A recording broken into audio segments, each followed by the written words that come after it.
Thank you everyone for being here tonight. We're going to be doing some really fun fringe earrings. And apologies for the lighting on this. This is a version I made that has like a pearl white background. It's a little hard to see, but very gorgeous lavender stem fringe earrings. So I'm going to spend some time talking about the project, some variations you can try, some tips and tricks, and we'll work through each of the steps to make these. The class is recorded. There will be a live replay available, and that is a great way to make along. Especially if you're new to bead weaving, I recommend watching the project through because as you'll see as we go, I've prepared samples in process so that I can fast forward things that are repetitive so we can put a lot of information into a 1 hour class. So it's these kind of earrings, they take about an hour or so to make one. So we'll probably, I would recommend that watching the class first and then trying the project with the replay is the best way. So I'm gonna go ahead and switch my camera and show you guys materials, a close-up view of the project. And here we go. So that's just coming into focus here.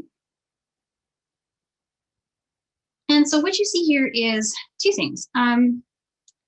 I've got the project made with the size 11 seed beads that are the ones used in the projects that you see in the handout. But those are really tiny and they can be hard to see. So what we often do for our Zoom classes is we size up the beads so that the project is really easy to see in the demo. So these are size 8 seed beads made in the same exact pattern. I've got some in-process ones going here that we can use to demo different steps. And so that's what I'll be doing today. And the colors I'm using are the same as the ones in the lavender stem patterns. So that is this pattern. But I'm using them size 8s instead of size 11. So these guys here. All right, and so there's the beads. And of course, the version in the handout is same colors, size 11. You can use size 10s if you'd like, and feel free to change up the colors. I also wanted to say here, if you're a beginner and you've never done herringbone stitch before, I would recommend making one without worrying about the pattern the first time through. Maybe choose 3 colors that you like and do like a color block. That can be a great way to learn the stitch without worrying about creating a pattern at the same time, and then come back later and make one with a pattern after you've tried it a couple times with the color block version. So just an idea to throw out there for beginners. And as far as thread goes, in the handout, I'm using a Fireline thread. And you can use Nymo, you can use other size D threads, but I chose that thread because the structure of this stitch is it holds its shape better here at the top, at the bib portion, with one of the more plasticized threads. So that's why I use that. You'll need some chainless pliers. You'll need some size, so size 10 or size 12. 12 will be easier to get through the beads multiple times. So when you're using something small, like a size 11 seed bead, it can be helpful to use the 12s because they're just a little smaller, but you can use a 10 if you want. And let's see, so there's the thread, the beads, the needles. You'll need some scissors to cut the thread. I'm just using some regular craft scissors. These are precision scissors. And then you'll also need some wire guardians, and where those are used, they're at the top. We're going to stitch them on as the last step. And on there, you can attach an ear wire, the ear wire of your choice. Any will do. You can use lever backs. You can use fishhook ear wires, posts, whatever you like. All right, so I'm going to go ahead and get started. And so a tip for how much thread to cut. When we build these designs, we have, first we're going to ladder stitch, then we're going to build herringbone rows, and then we're going to build fringe rows. And you'll have to add thread, or you could cut a really long strand and then leave a bunch at the top. And I'll show you what I mean by that. For example, on this one, this is where I started. So cutting something crazy like 90 inches or more might be the way to not have to add thread. But that said, adding thread is really easy. So either way is great.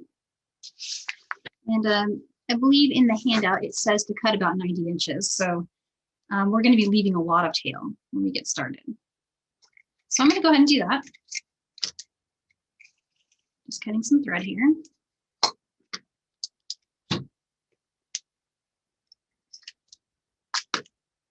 And a trick to getting your needle threaded. So I always share this little tip that I got from the folks at Beetle on for threading needles. If you take a pair of chain nose pliers and you flatten thread, and this will work for both wildfire and fireline. You squeeze it. See how flat that gets? That's going to go through the eye of your needle a lot easier. So it's a really great tip to work for really any beading project. Okay, so I'm just going to thread this needle here.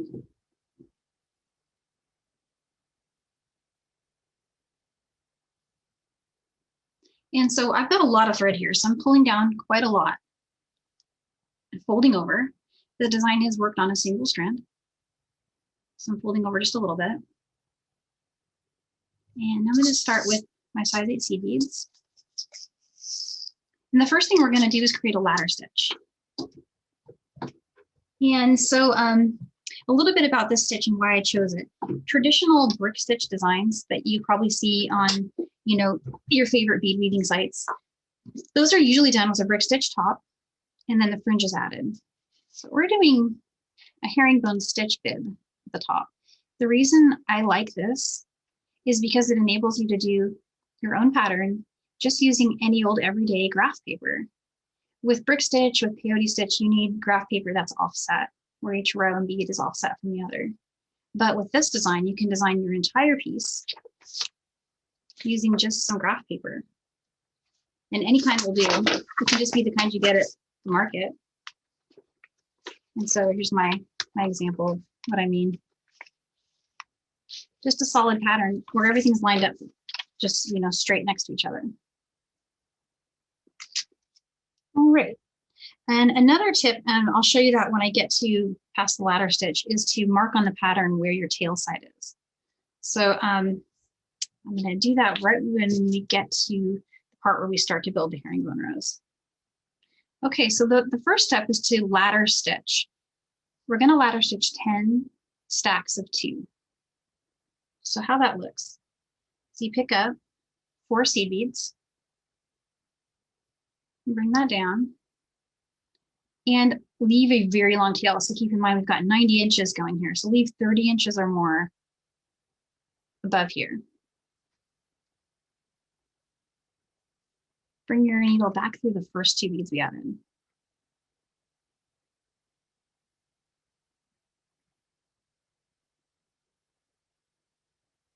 And pull tight. And you'll get a little box. It'll form a little box shape. And come back up through the second 2 that we added. And as you're doing this ladder stitch, try to keep it tight, but don't worry too much, because when we add the first row of herringbone stitch after this step, you get another chance to tighten these up. So that's why I'm not worrying too much about their position. So after that, pick up 2 more and come back down through those same 2 beads again.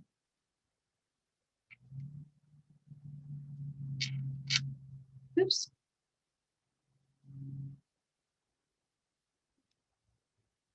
And those should sit right next to the last 2.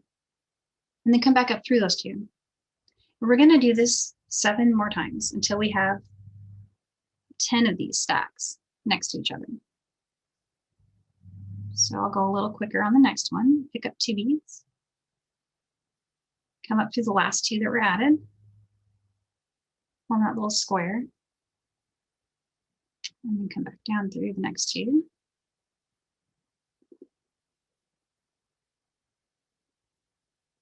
Two more.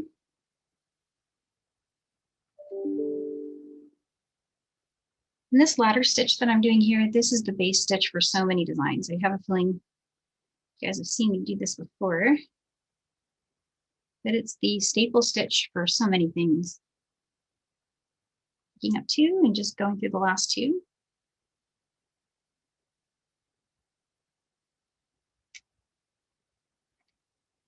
And now we've got 6 on there, we need 4 more.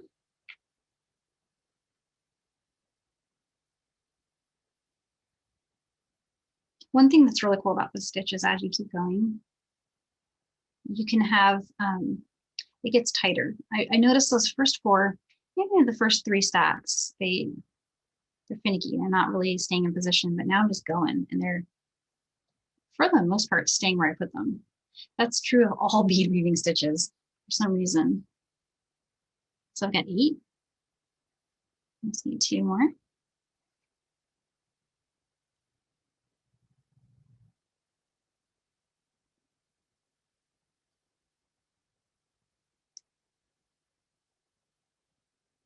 And the last one.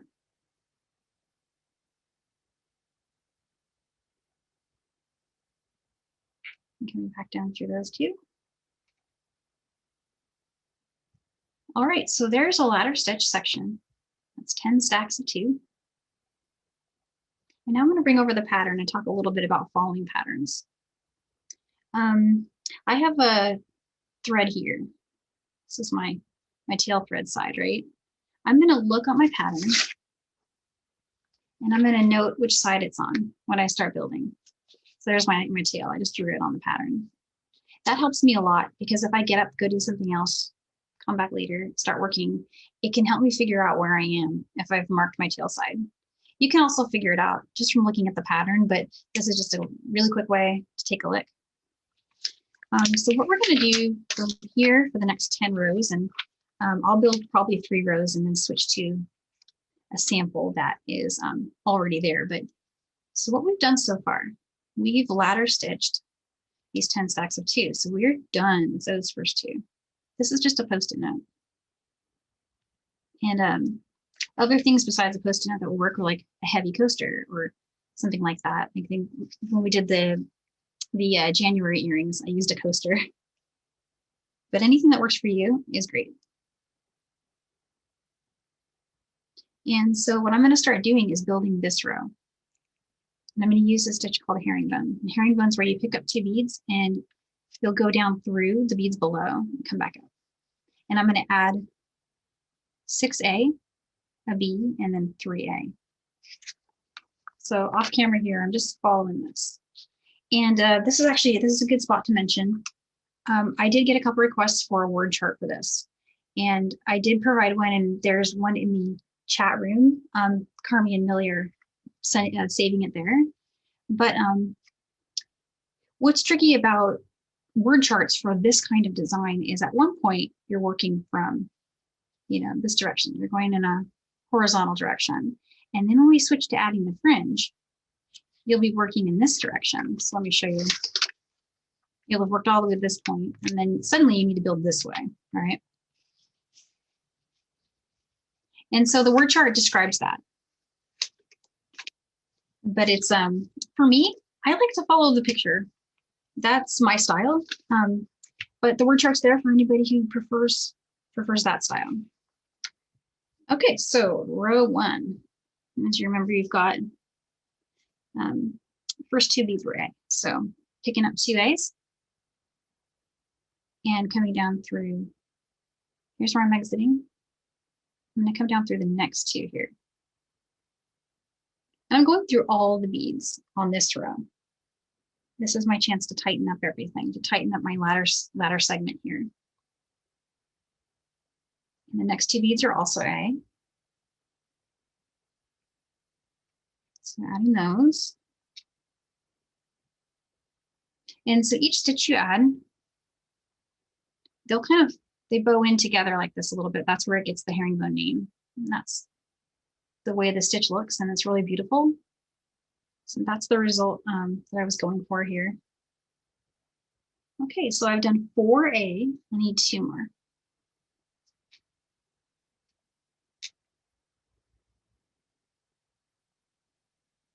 And I'm just coming up through the next two.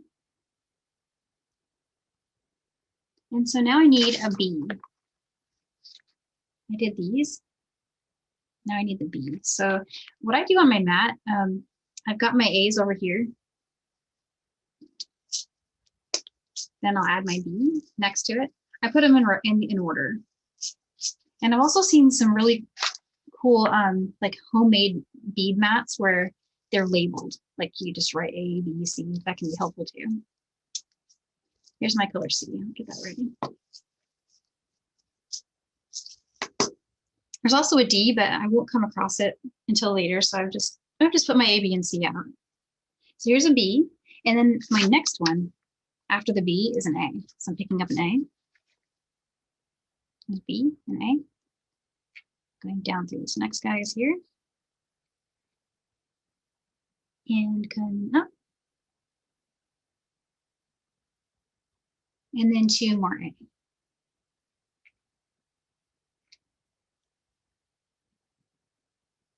Okay, so stepping up.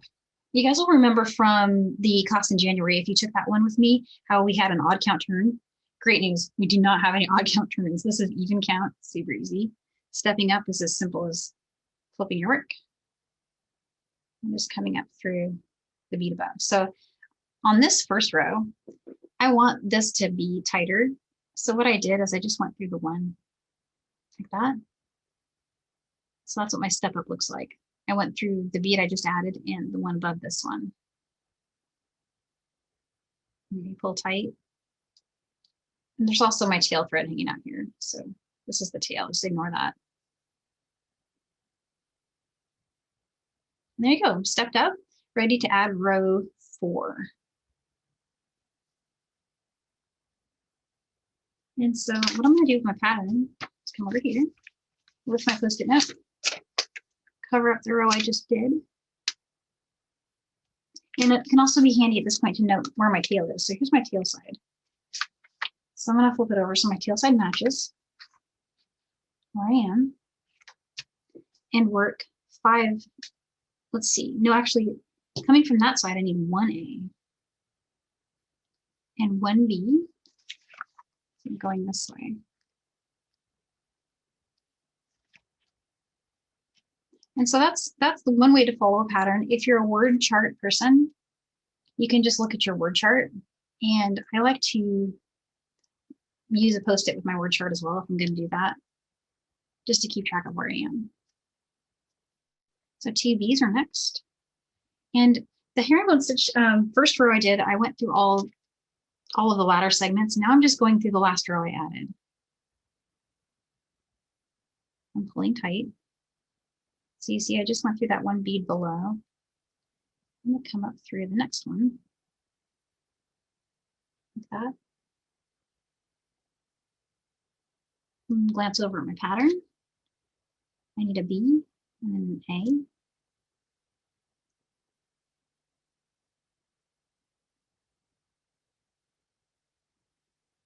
I'll tighten that down. And then it's all A for the rest of the row here. So I'm just going to quickly grab those. I forgot to step up through my next one here.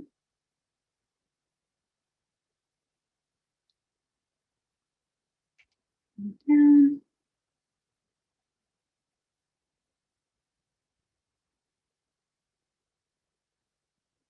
Okay, and then just 2 more A's. And so on this one, when we did our step up over here, do you remember how I went all the way through and we stepped up? I want to match what I did. This is not something you have to do, but it's just a little extra tip that can give your beadwork a really solid look. So here's, I just did my last row, or sorry, my last column here in my herringbone row. And the natural thing to do next would be to step up into the next row by going like this, right?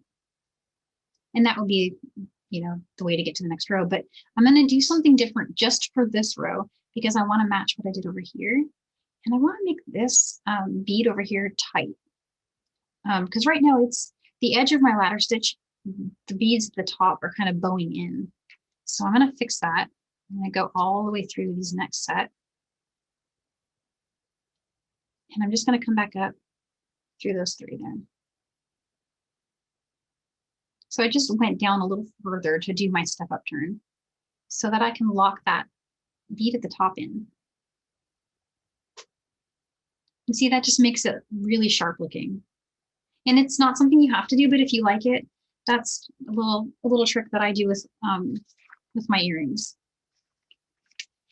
And so I'm going to do one more row. Finish that one. Move my post-it down.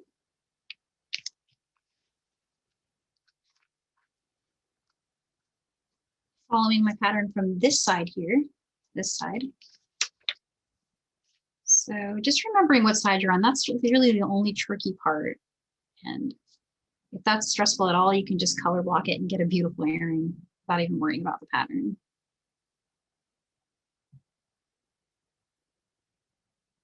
And so there's 2A. I need an A. Now I need my first C here.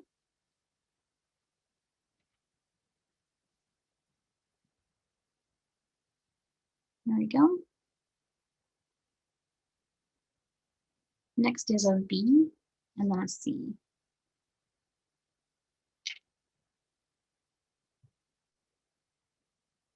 This thing you seeing me do, I'm just straightening them out. You don't have to do that, but the reason I do it is it makes the thread tension really nice. Because if you have the beads not sitting the way that you want them to when you keep going, they're gonna take up a little bit more space on thread. And then that will leave you a gap later.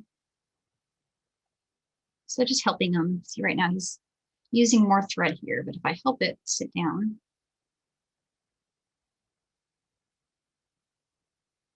then its tension is pretty good. Okay, coming up through this last one here.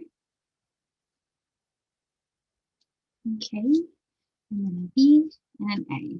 And this row is good. So from here on out, I'm going to do regular step ups. So flip this over. And I'm just going to step up to the next bead here. And that's all I have to do for the rest of it. I only did those special turns for those first few rows. And that's it. All right, so I was hoping to check in and ask, because I can't see the comments in the sidebar, but I wanted to ask if anyone has any questions about this step before we go to our fast forward piece.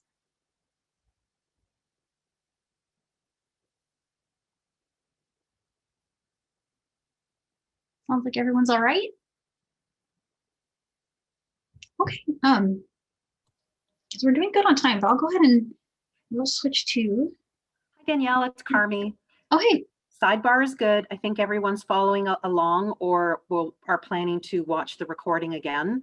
A really good question, is there any way to do it so that the thread doesn't show on the edges? There is, yeah. I can show one of those turns really quick. If you guys want to just go through one more row with me, it'll only take me a second. Let's see, I'll go back this way. So I'm just building one more row really quick.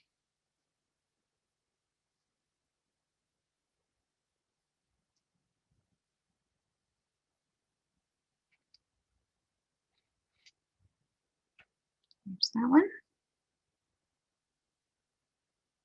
And then I need another B. Oops, I didn't step up there. I do that a lot, where I pick up the beads I need next before I've done that little step up turn. If you do it too, you're not alone. I do it all the time. There we go. There's my step up.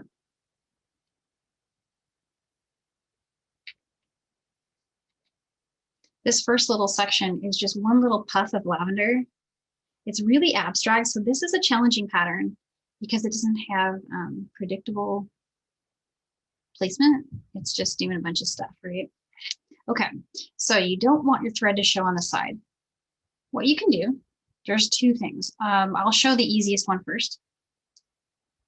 Here's my exiting thread. You can come over through this bead. So this is the one next to the one my thread's exiting, right here.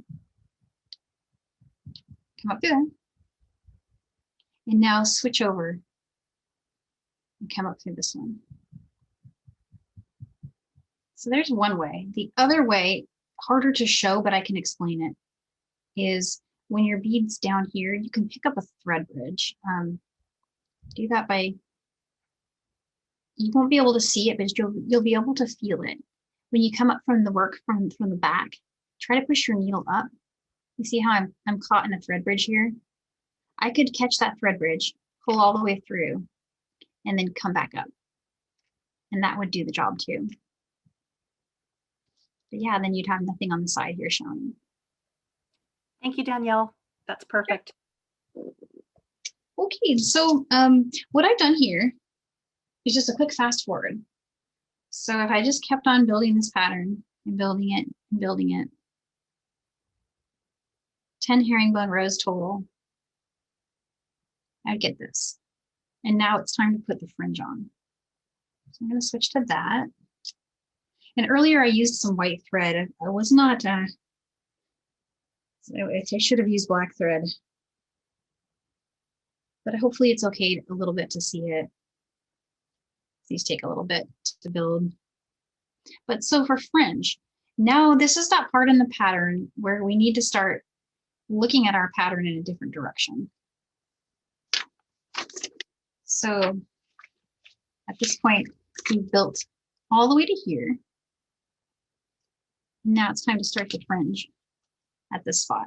In the handout, what you'll see is it shows it here like that. So you get a clear idea of what we're about to do. The only thing really to pay attention to is just to note what side you're on, where you are in your pattern, which side your tail's on. My tail's over here, matching that here. My exiting thread's over here. So I know I need to look at this side, right? So I'm going to pick up that, sorry, this is the post-it I'm going to use to mark where my herringbone ended. Now I'm going to mark which fringe row I'm on by doing this. You could also use the word chart I provided. I wanted to note, if you're using the word chart, pay attention to what side you're on. The word chart's written from this side to that side. You may end up over on this side. It depends when you laddered, if you stepped up from which side. A couple of times I've stepped up differently in my ladder stitch. So just pay attention when you're at this spot and you'll be able to figure it out. You just need to work it from the bottom to the top if you're on the different side. All right, and so what I'm going to look at here is in this order. I'm going to go A, B, C, B, B, A, A. We'll just start with that. There's A, B, a C, 2 B's, 3 A's, and I'm going to run those down.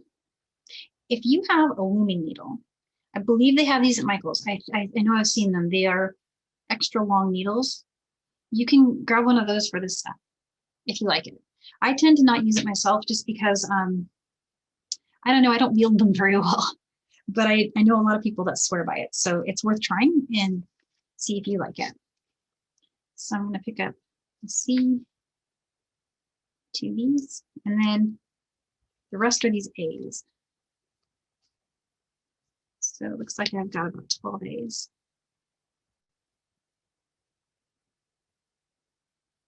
And 11, 12. Okay. And so the way that the pattern, I wanted it to be big enough for you guys to see it. So what I did is I broke it into 2 sections. So you gotta come over here to see the other side, which happens to be 3 A's and 2 B's and then 29 A's. This is a really long fringe segment. These earrings have 51 beads of fringe.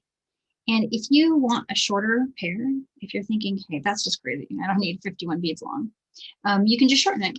And because it's an abstract pattern, it will still look really pretty. The pattern will probably be, you know, just like half of what you see in the sample design.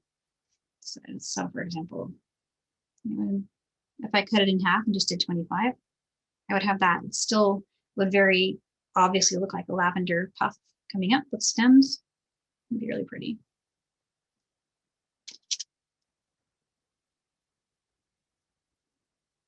Okay, so just finishing up here, the other strand. 3 A's, 2 B's, and then a lot of A's.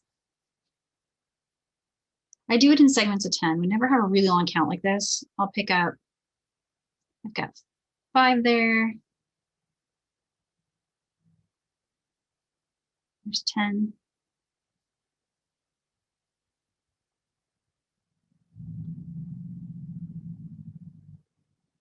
There's 10 more, so now I'm at 20. Now I just need to add 9.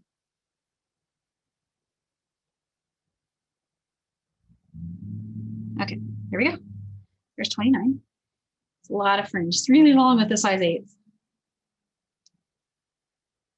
Okay, so a trick to getting your fringe tension right. First we need to turn. So we're gonna skip a bead and then come up through all the beads above it. And being careful not to leave any beads out or you'll see the thread passing over it.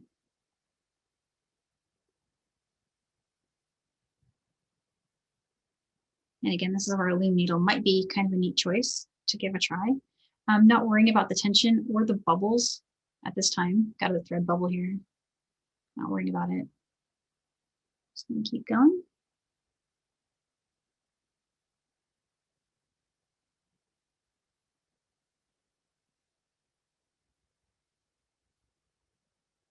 All right, when you reach the top, which is the last bead of the fringe line that we just added, go through the next bead above. So that would be the last bead in the row of herringbone that we created. And then go back to the bottom and just pull it. And a big gap will form. And here at the top, this is my thread exiting from that bead at the top of the last row. And just pull it while holding the bottom. And then come up here and just hold that there and give it another tug. And don't be afraid to pull sort of tight. The tighter you pull here, the less likely you are to have a gap. And that's something I have struggled with in all fringe designs, is I get these gaps right here between my last, built row and my threads. And just going tighter than you think you need to, knowing that it's going to settle, is one way to think about it. And then also when you do your turn, so I'm going to come up through the bead that's next to it now, so I can start building the next fringe strand. As you're doing this, when I get to about here, I give it one more tug on the side and then pull down. And this turn tends to lock it. And now it's time to build the next side, or sorry, the next strand. So coming back over to our pattern and moving back over to the other side. So now I'm on strand 2 of 10. And to do BC, BB, CB. You just take it in sections. These really long ones like this, they're easier to do if you just take them into small pieces. Looks like I forgot my A on the top there. There we go. I do that a lot too. Following fringe patterns is hard. I think it does help to mark the top there. And I've got an A in there that I don't want. I think it really does help to mark it like that. Or if you're into the word chart, that's another good way. So there's a B, a C, 2 B's, a C, and a B. Okay, and there's 2 A's. I'm just going to try to go a little faster for you guys here. 3 B's.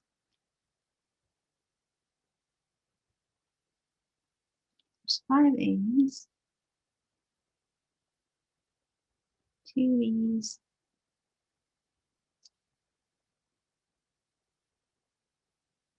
Okay, there's 4. Back to my pattern. I reach the bottom here. I come back over here. Mark my other side. So finish it over here.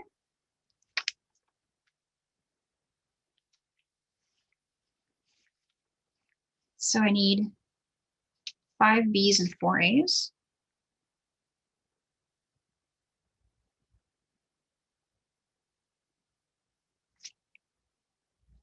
Got that. C and a B and C.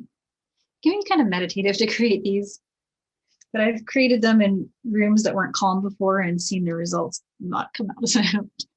So it's just one of those things where it's a labor of love. So I need 12 A's.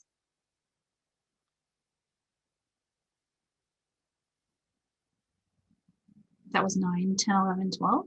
There's 12. Almost there. 2 B's and 3 A's. Okay, so I'm going to show that little turn here again.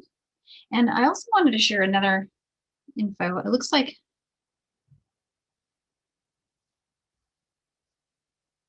you'll notice, especially noticeable when you use different finishes. I'm going to bring these over really quick to explain what I mean. Do you notice my white strands on the sides are much longer, especially this one? Well, this I don't know how to say it right. CEYLON, Celion coating, or the pearlized coating that's on the white beads in my, especially noticeable in the 11s, is quite larger. The little lavender ones are thinner. And then these silver lined and these kind of like fuchsia lined ones, fuchsia lined lavender, purple, those colors tend to be a little bit bigger than the lavender, but still smaller than the Celions. So you're going to get different lengths. It's going to look super organic. You didn't count wrong. You can check your count if you want, but what you're going to notice is different lengths for different coatings. And the only way to not have that is if you color blocked it with the same setup. So like 10 rows of one color, 10 rows of another color, and then the rest all one color, which is a beautiful design, by the way. That's the only way you're going to get this to be perfect, other than measuring it every time you add a strand and just go ahead and tailor the bottom, just give it a trim, or add more if you need to. So here I'm noticing I need to add a few more if I want it to match. Maybe even one more. And that's totally okay to do. And it's the same process from there. It's going to come up through all those beads. Hopefully. There we go.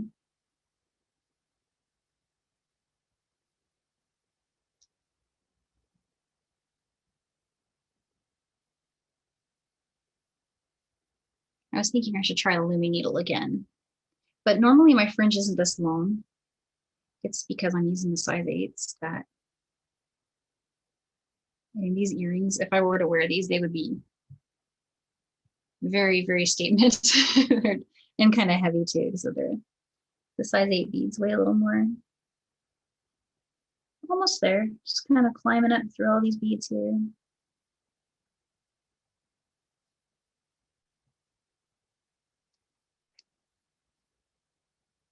Okay, reach the top one. And then going through the one that's part of the row, that last row. I'm gonna do that same thing again here at the bottom where I pinch that and then pull from the top.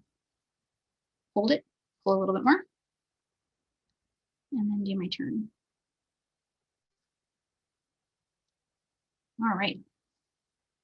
So you would just keep doing that step, and optionally adjusting your lengths by adding or removing some beads at the bottom. It won't detract from your design, or don't worry about it and let them be different lengths.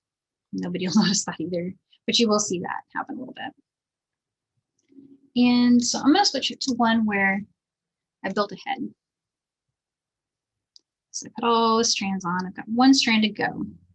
I want to show how to finish it and how to put a wire guardian on top. So with this one, I've got 9 strands of fringe added. I'm going to add one more strand, my last strand. And the last strand on this design is mostly all A's. Probably going to run out of A's, but I have another 2 here. So I wrote here, it's 22 A's. You can note on your pattern that in the word chart, we'll just give you kind of a little cheat sheet for it.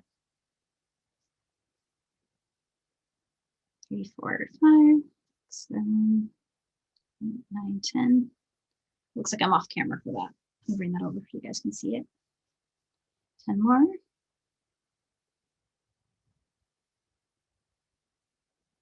There's 10 and 22. Okay. Moving over here.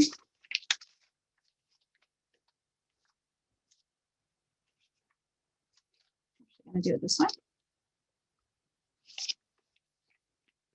So I need 10 more A. This is my A color.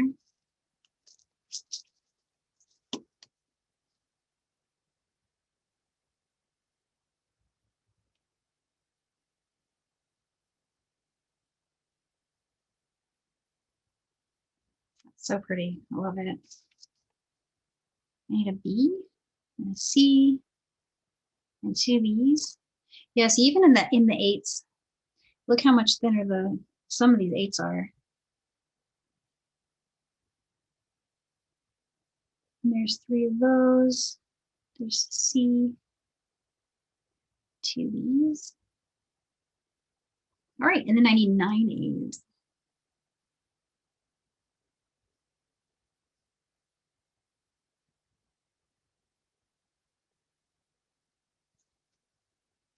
All right, same thing as before. I'm going to move this down. And then just come up through all the beads.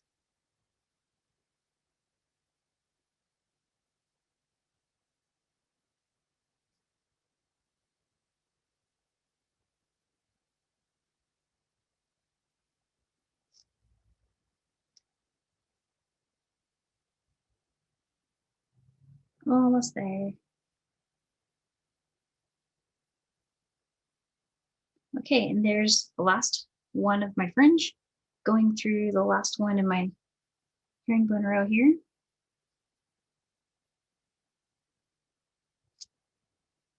When you get all of the fringe on, it'll catch on itself like that. I always have to remind myself to go a little slower. I work too fast these days. I'm just always kind of trying to get done. But there we go. All right. I like the way these lay. They're just like, they look like they're dancing. This is really pretty. And so now I'm going to go through, this is the last bead in my last row of herringbone. I'm just going to travel all the way up, and I might not go linearly. Where I want to get to. My destination are these 2 beads here, so I can add a wire guardian right there. So I'm just going to travel.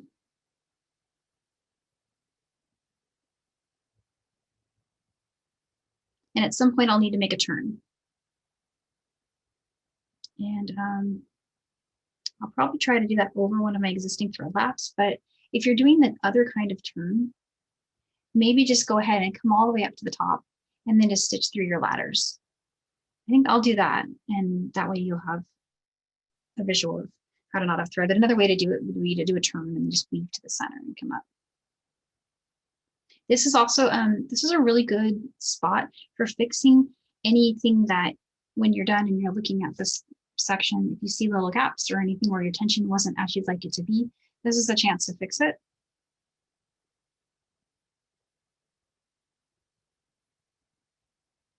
But I'm actually thinking this one looks kind of nice, so I'm going to keep going. Just up the side here.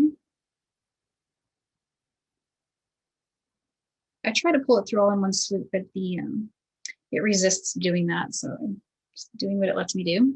Okay, here I'm at the top. I'm just going to go through my ladder stitches again until I get to the middle.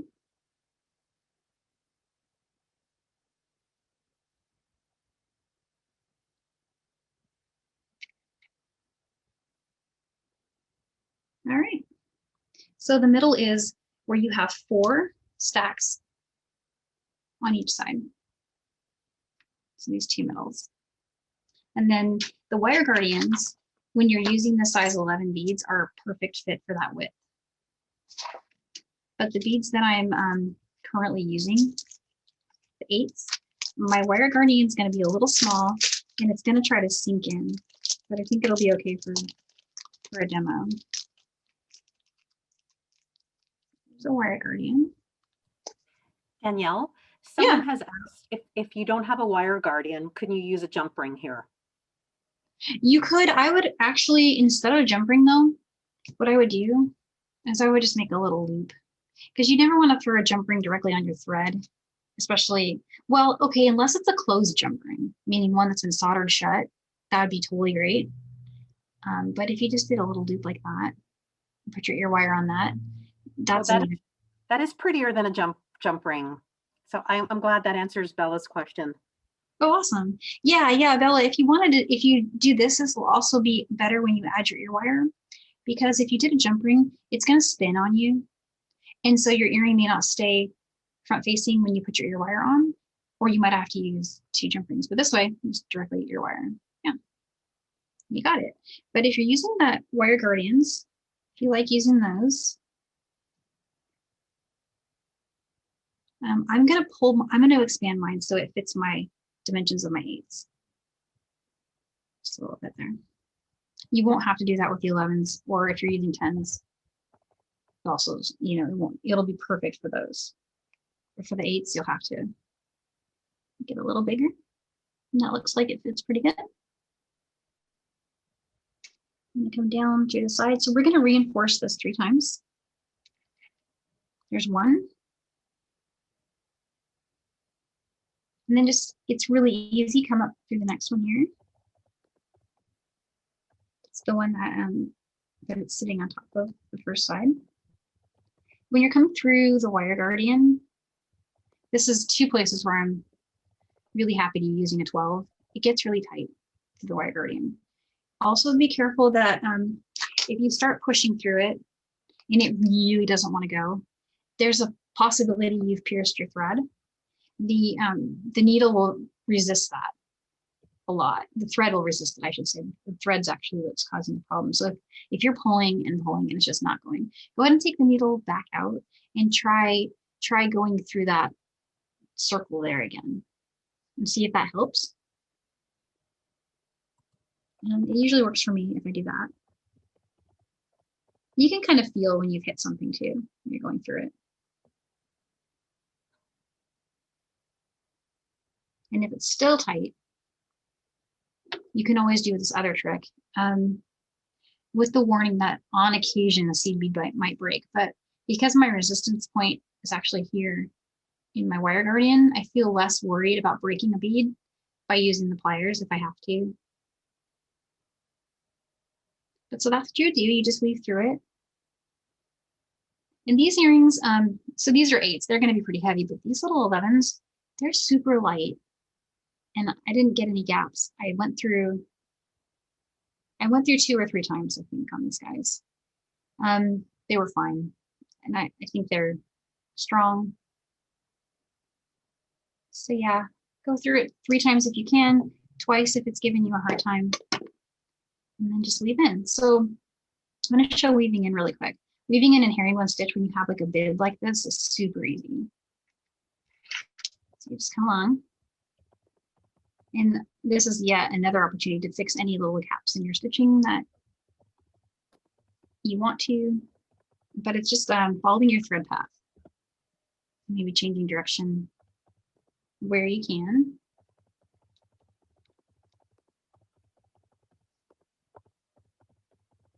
So I'm on this edge again. For if you wanted to do a turn where your thread doesn't show for when you're weaving in, let's think about that. You could just do that same thing again, where you go through the one that's next to it. So I'm exiting from that bead, going through this next one. The only reason to not do that is I sometimes feel like you can see it here, but it doesn't really show that much. I think it's fine like that. I think both of those methods are just great. So whichever one you like doing.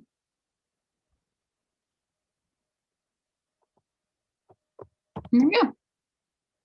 So I changed direction. I'm going to go a little bit this way, and then I'm going to trim it.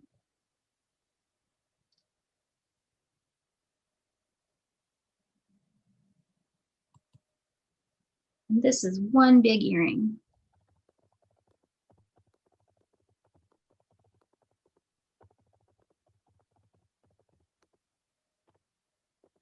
See what I'm doing going through two like that? I'm freestyling. I'm actually fixing what I think is a little tiny gap. I was going through one. All right, I'm probably going to trim right here.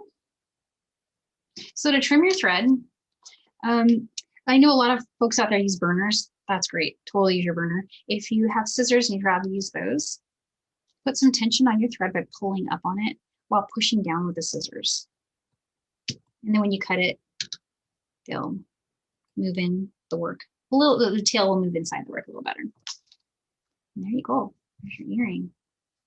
And so the only thing left to do now is just choose what ear wire would you like to use. And again, anything will work out great. I'm just going to grab some fish hook ear wires.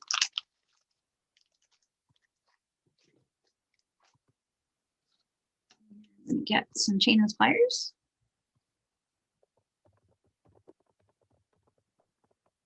Just opening the bottom of them in the lateral direction. So just going like that.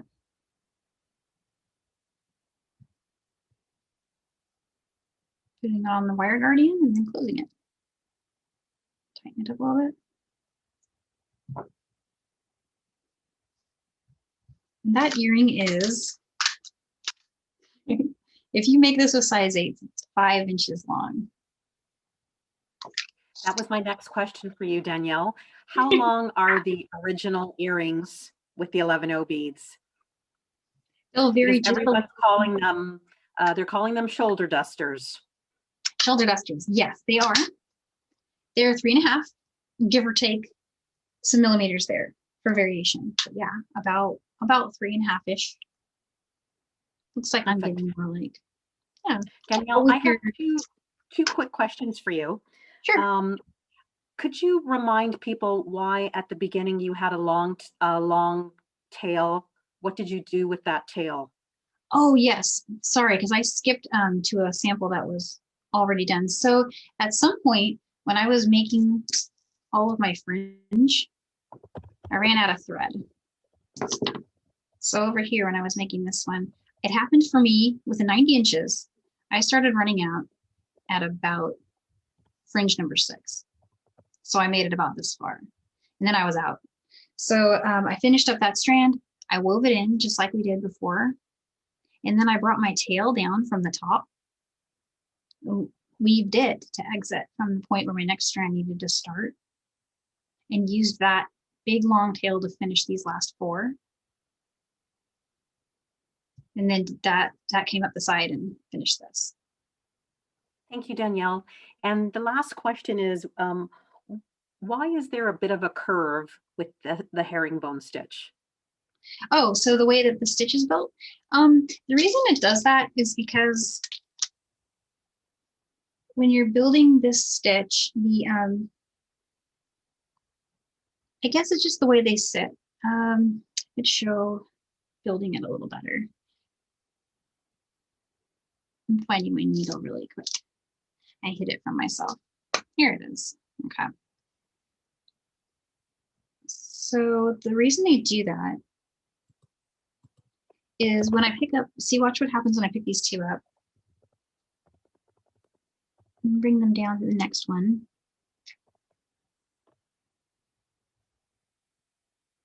They just kind of sit like that.